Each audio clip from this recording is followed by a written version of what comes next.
Alrighty, we are getting started here at Tytalkssports Network. Welcome to the 2022 NBA Draft Show, hosted by me and my mom, who wasn't supposed to be the co-host for tonight's events, but there's a knock on the door, so hold on, everyone.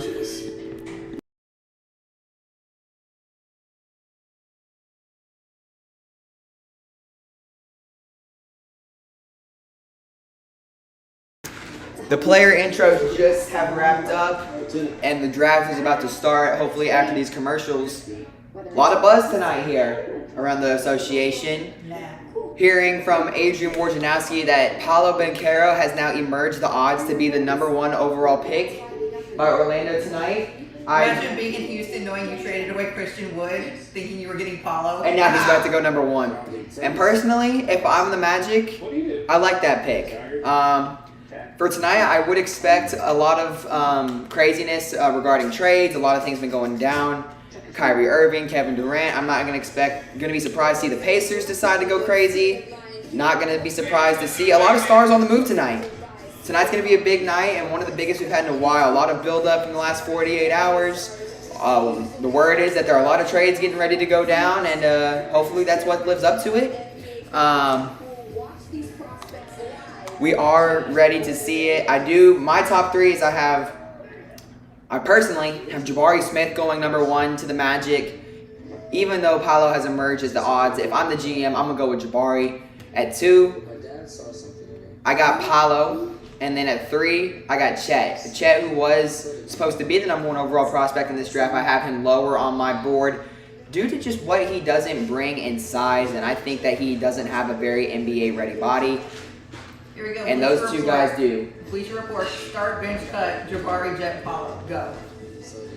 I'm starting Jabari. I'm benching Paolo. I'm cutting Chet. Absolutely. No, I am not on the Chet Holmgren hype train, and I haven't been for a while. Even at his days at Gonzaga, I always was like, this kid doesn't have the size or the capability. And I think that if you're going with best raw talent available, that's got to go to Jabari Smith. Is he translating? And I really think that Jabari Smith is also one of the franchise-changing players that can be a immediate impact as soon as he's drafted. I also think Jaden Ivey has that type of potential as well, and I think I could see him going at 4 to the Kings, but I also wouldn't be surprised to see if the Kings did make a trade. There have been no trades yet today, which the Lakers actually did trade for the 35th overall pick from Orlando, but I haven't seen as many player trades as I was expecting. I feel like everything's about to go down here in the next maybe potentially half hour because guys are on the phones, guys are making calls. That is what we're doing. Chet could gain weight, but I think he's like 165, and the biggest problem with that is that he is refusing to give up medical reports. And also was not partaking in the NBA Combine's heart screening. So if I'm a GM, I really look at that as a big red flag, because if I have one of these top 3 overall picks and a guy like that is not providing standard health issues or about himself, then that's certainly something I'm going to look at and be like, hey, maybe we want to pass on that because we don't know how long this guy can last for. He's 7 foot and weighs 190. 190. I mean, he doesn't what? How big are like Embiid and Giannis? They're like what, 230? So we do have some little text things tonight. So I will unveil some of the things that we are going to be unleashing tonight. So we'll start off with 7 foot and 280. What is that? So literally almost 100 pounds more. So this is tonight. If the Woj bombs go down, I'm gonna go ahead and play this. Headphone user warning. It is loud. We can turn that down just slightly. Nah. Headphone user warning. This is for the Woj bombs tonight. Here it is.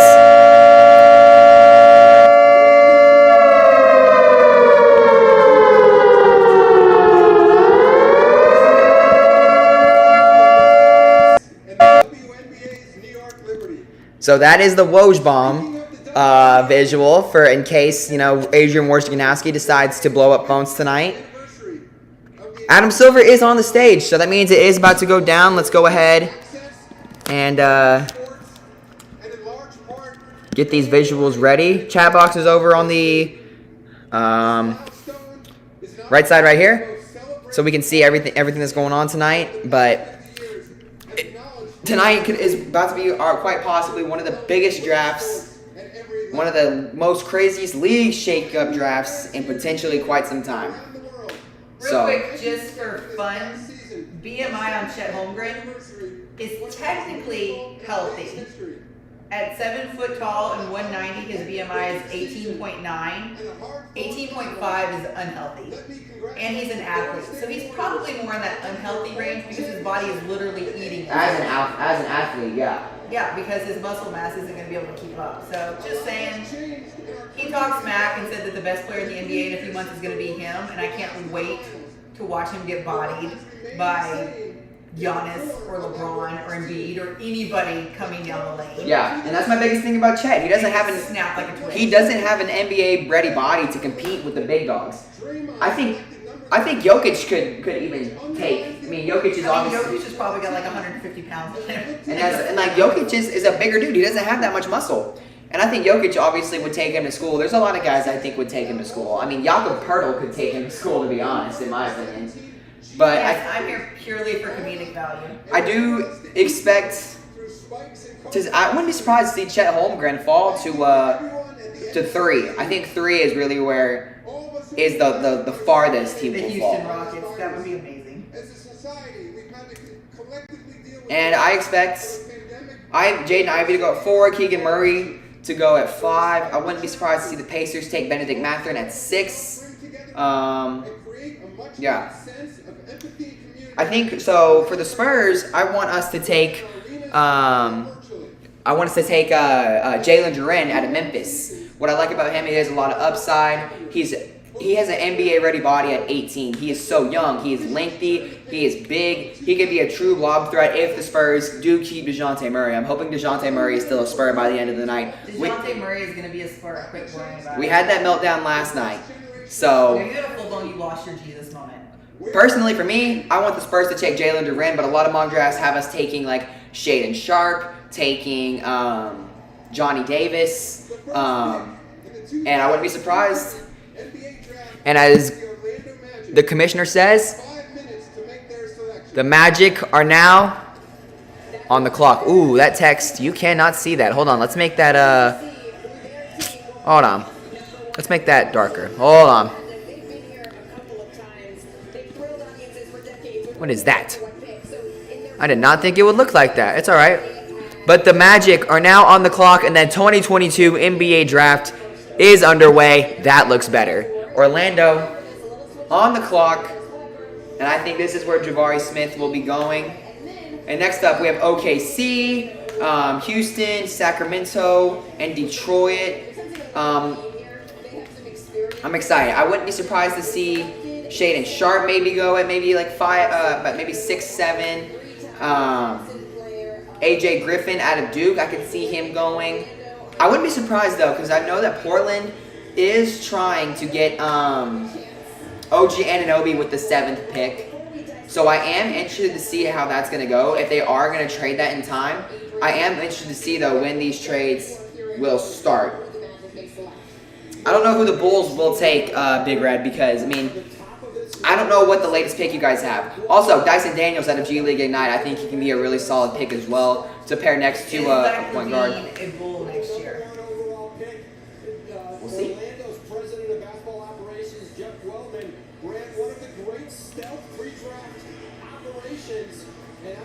I wouldn't be surprised. I personally am going to, if I'm the Magic here, I'm taking Jabari Smith. I feel like he's the best raw talent available. But the word on the streets is that Paolo Banchero is going to... number 1. Yeah, that's what I'm hearing. Shams just tweeted, Paolo's going number 1. Yep. So Shams has now confirmed, so no surprises. I mean... Yes, huge surprise, because they've been saying... that it was going to be Jabari or Chet. And Paolo Banchero is going to be going number 1 overall out of Duke, the freshman, 6'10". I think my opinion on Paolo's biggest weakness though is his consistency with the 3-ball. If Paolo can pick that up, he's going to be fine. I think Paolo isn't the best 3-point shooter, but I think he'll pick it up. for what he does, how the size he has, how big he is. What he brings is so unique, and I think pairing him, honestly, next to Wendell Carter Jr., and you're going to Cole Anthony, Jalen Suggs, Franz Wagner, that's not a bad lineup right there. We need to start a count. Shams has beat Woj in the first one. I know, right? Do I need to put text on the screen like who gets it first? Shams or Woj? Shams reported it 1 minute ago.